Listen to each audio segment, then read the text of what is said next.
Assalamualaikum warahmatullahi wabarakatuh.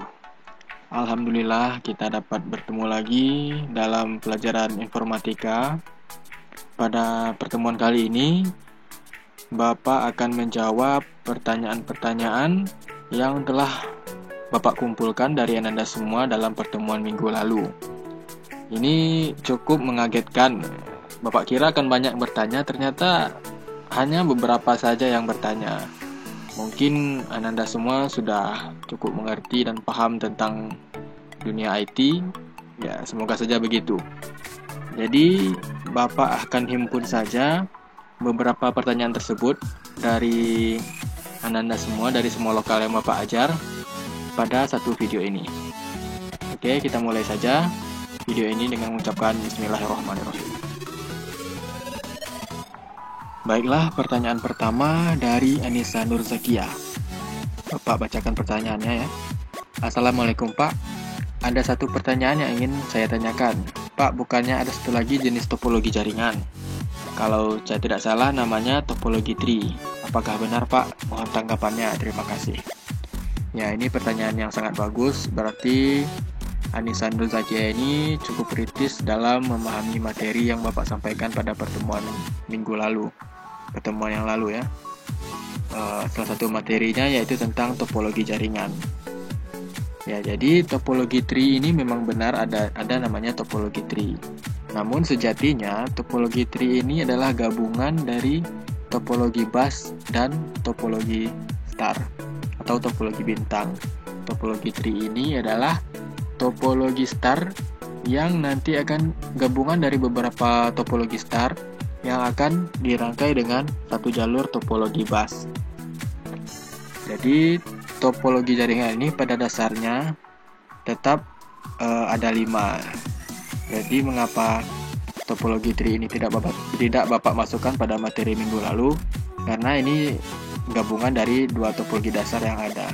Jadi topologinya tetap ada 5. Yang pertama yaitu topologi bus, topologi star, topologi ring, topologi mesh, dan topologi peer-to-peer. Pertanyaan kedua. Pertanyaan ini ada 2 buah pertanyaan yang mungkin bisa Bapak jawab secara sekaligus karena 2 pertanyaan ini Bapak rasa ini berhubungan. Yang pertama dari Raihan. Afwan Pak, Ana Muhammad Raihan dari 10PK41. Bagaimana cara meningkatkan performa perangkat komputer?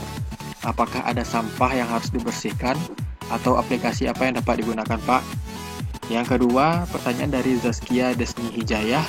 Afwan Pak, saya belum mengerti tentang hardware. Baik.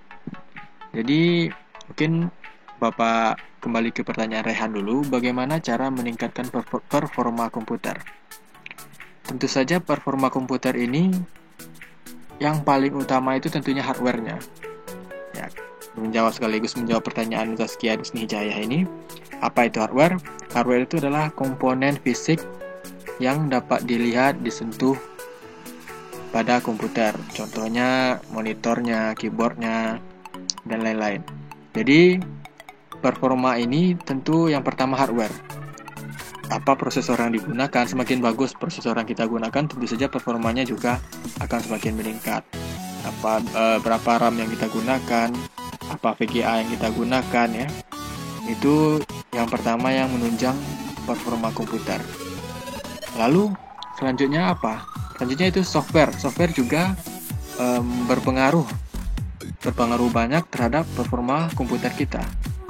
Contoh antivirus. Antivirus merupakan software komputer yang cukup membuat berat kerja komputer. Karena antivirus ini dia terus berjalan di saat komputer kita hidup. Jadi selama komputer kita hidup, antivirus selalu dia berjalan atau bekerja. Karena itu dia cukup membuat komputer kita berat istilahnya. Lalu apalagi? Contohnya salah satunya yang membuat komputer kita berat itu auto update yang hidup.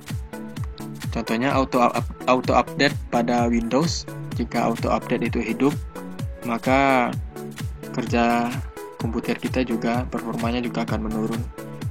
Jadi langkah baiknya auto update ini dimatikan saja. Cara mematikan auto update ini berbagai caranya dalam macam-macam Windows. Nanti mungkin di lain waktu bisa Bapak jelaskan, atau Anda bisa search saja di YouTube atau Google.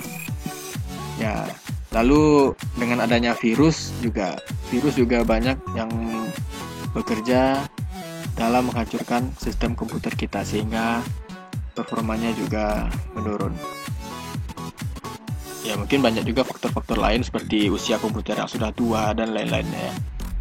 Ya, kira-kira begitu hal-hal yang mempengaruhi performa komputer.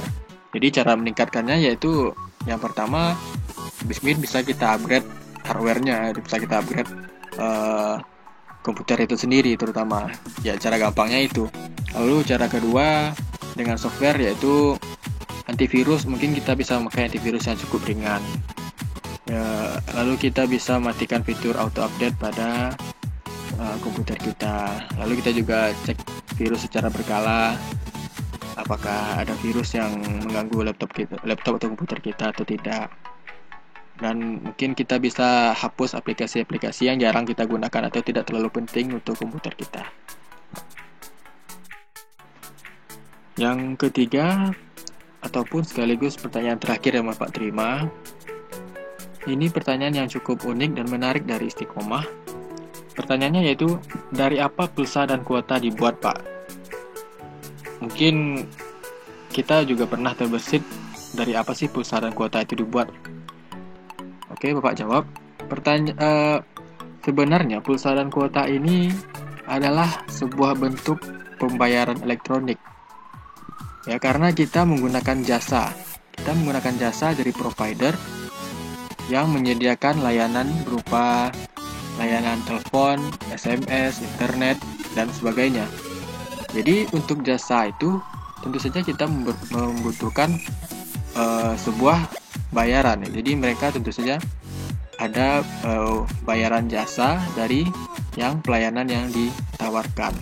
Jadi untuk itulah dibuat provider ini membuat sebuah bentuk pembayaran elektronik yaitu berupa pulsa dan kuota.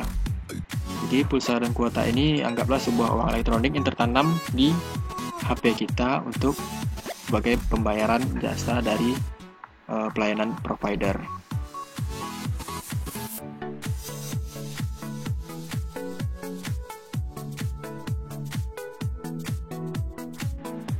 Ya, itu saja pertanyaan yang masuk dan bisa Bapak jawab pada pertemuan hari ini. Semoga di lain kesempatan Anda semua bisa lebih termotivasi dalam memberikan pertanyaan sehingga pelajaran kita dapat berlangsung lebih menarik. Ya, jadi untuk minggu depan insya Allah kita akan masuk materi baru yaitu analisis data. Baiklah, Bapak akhiri pertemuan hari ini dengan mengucapkan Alhamdulillah. Semoga kita bisa bertemu lagi dalam pertemuan selanjutnya dalam keadaan sehat. Bapak tutup. Assalamualaikum warahmatullahi wabarakatuh.